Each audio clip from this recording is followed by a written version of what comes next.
Hello everyone, this is Julian from Kanen Coffee, and today we have a Isomac with us in the shop, and we are just going to quickly test the machine. After doing quite a bit of servicing to this machine, we'll just put this in here. We're going to start brewing. Don't worry if it runs a little too fast or a little too slow, we don't calibrate our grinders to these machines, so we're just making sure that water comes out of the group head, of course, and that you're able to brew.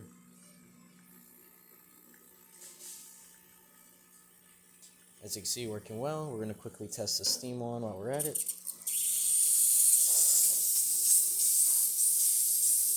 Working pretty good. Turn this off. Turn this off. And then quickly just test the hot water.